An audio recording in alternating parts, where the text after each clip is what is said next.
ರಾಜ್ಯ ವಾಲ್ಮೀಕಿ ನಿಗಮ ಒಂದು ನಿಗಮದಲ್ಲಿ ಹಗರಣ ನಡೆದಿದೆ ಅನ್ನಲಾಗ್ತಾ ಇದ್ದು. ಈಗ ಇಡಿ ಕೂಡ ಅದಕ್ಕೆ ಎಂಟ್ರಿ ಕೊಟ್ಟಿದೆ. ಇದರ ನಡುವೆ ಸದ್ಯದ ಬೆಳವಣಿಗೆ ಏನಪ್ಪಾ ಅಂತ ಹೇಳಿದ್ರೆ, ನಾಗೇಂದ್ರ ಪತ್ನಿಯನ್ನ ಇಡಿ ಅಧಿಕಾರಿಗಳು ವಶಕ್ಕೆ ಪಡೆದಿದ್ದಾರೆ. ಮಾಜಿ ಸಚಿವ ನಾಗೇಂದ್ರ ಅವರು ಆಲ್ರೆಡಿ ಇಡಿ ವಶದಲ್ಲೇ ಇದ್ದಾರೆ, ಅರೆಸ್ಟ್ ಮಾಡಿದೆ ಇಡಿ ಅವ್ರನ್ನ. ಬಟ್ ಈಗ ಅವರ ಪತ್ನಿ ಮಂಜುಳಾ ಅವ್ರನ್ನ ವಶಕ್ಕೆ ಪಡೆದಿದ್ದಾರೆ. ಡಾಲರ್ಸ್ ಕಾಲೋನಿ ನಿವಾಸದಲ್ಲಿ ಅವರ ಹೆಂಡತಿಯನ್ನ ಇಡಿ ಅಧಿಕಾರಿಗಳು ವಶಕ್ಕೆ ಪಡೆದಿದ್ದು, ಇದೀಗ ನೇರವಾಗಿ ಇಡಿ ಕಚೇರಿಗೆ ಅವ್ರನ್ನ ಕರೆದುಕೊಂಡು ಹೋಗ್ತಾ ಇದ್ದಾರೆ. ಬಹುಶಃ ಅವರ ಪಾಲೇನಾದ್ರು ಅಥವಾ ಅವರ ಹೆಸರು ಏನಾದ್ರು ಕೇಳಿ ಬಂದಿದೆ ಅಂತ ಕಾಣುತ್ತೆ ಈ ಪ್ರಕರಣದಲ್ಲಿ. ಇಡಿ ಅಧಿಕಾರಿಗಳು ಯಾವುದನ್ನು ಕೂಡ ಅಷ್ಟು ಸುಲಭವಾಗಿ ಹೊರಗೆ ಲೀಕ್ ಮಾಡಲ್ಲ, ಹಿಂಗ್ ವಿಚಾರಣೆ ಈ ಹಂತದಲ್ಲಿ ಸಾಗ್ತಾ ಇದೆ ಅಂತ. ಹೆಂಡತಿಯನ್ನು ಕರ್ಕೊಂಡು ಹೋಗಿದ್ದಾರೆ ಅಂದ್ರೆ ಅವರ ಹೆಸರು ಯಾವುದೋ ವಿಚಾರದಲ್ಲಿ ಪ್ರಸ್ತಾಪ ಆಗಿದೆ ಈ ಹಗರಣದಲ್ಲಿ.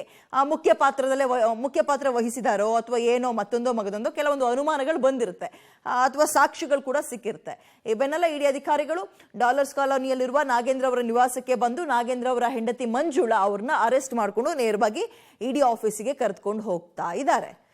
ಸೊ ಇದೀಗ ಕುಟುಂಬದ ಪಾತ್ರ ಏನೋ ಇದ್ದಂಗೆ ಕಂಡು ಬರ್ತಾ ಇದೆ ಈ ಪ್ರಕರಣದಲ್ಲಿ.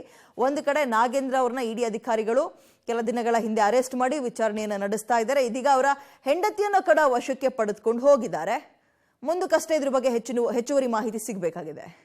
ಹೆಚ್ಚಿನ ಡೀಟೇಲ್ಸ್ ನಮ್ಮ ಪ್ರತಿನಿಧಿ ಮುರಳಿ ನೀಡ್ತಾರೆ. ಮುರಳಿ, ಈ ರೀತಿಯಾಗಿ ಪತ್ನಿಯನ್ನ ವಶಕ್ಕೆ ಪಡೆದಿದ್ದಾರೆ ಅಂದ್ರೆ ಬಹುಶಃ ಕುಟುಂಬದ ಪಾತ್ರ ಏನೋ ಕಂಡು ಬಂದಿರಬೇಕು, ಅಥವಾ ಅದಕ್ಕೆ ಸಂಬಂಧಪಟ್ಟಂತೆ ಏನೋ ಸಾಕ್ಷ್ಯ ಸಿಕ್ಕಿರಬೇಕು ಇಡಿಗೆ ಬಲವಾಗಲ್ವಾ?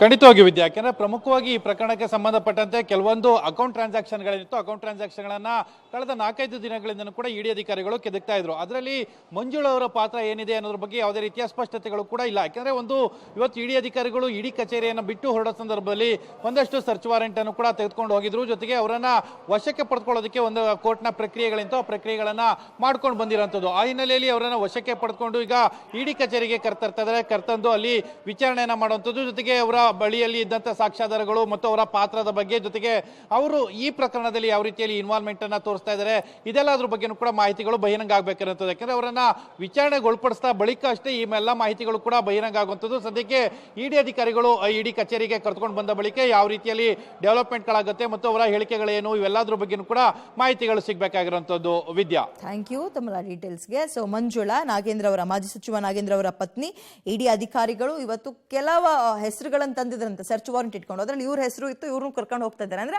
ಅವ್ರಿಗೆ ಬಲವಾಗಿ ಏನೋ ಒಂದು ಸಾಕ್ಷಿ ಸಿಕ್ಕಿರುತ್ತೆ. ಟ್ರಾನ್ಸಾಕ್ಷನ್ ವಿಚಾರದಲ್ಲಿ ಇವ್ರ ಅಕೌಂಟ್ಗೂ ಏನಾದ್ರು ಟ್ರಾನ್ಸಾಕ್ಷನ್ ಆಗಿದೆಯಾ ಅಥವಾ ಬೇರೆ ಏನಾದ್ರೂ ಇವರ ಪಾತ್ರ ಇದೆಯಾ ಈ ಪ್ರಕರಣದಲ್ಲಿ, ಇವೆಲ್ಲವೂ ಕೂಡ ತನಿಖೆಯ ನಂತರವೇ ಗೊತ್ತಾಗಬೇಕು. ಬಟ್ ಏನೋ ಇವ್ರ ಹೆಸರು ತಳಕ್ ಹಾಕೊಂಡಿರೋದ್ರಿಂದ ಕರ್ಕೊಂಡು ಹೋಗಿದ್ದಾರೆ ಈಗ.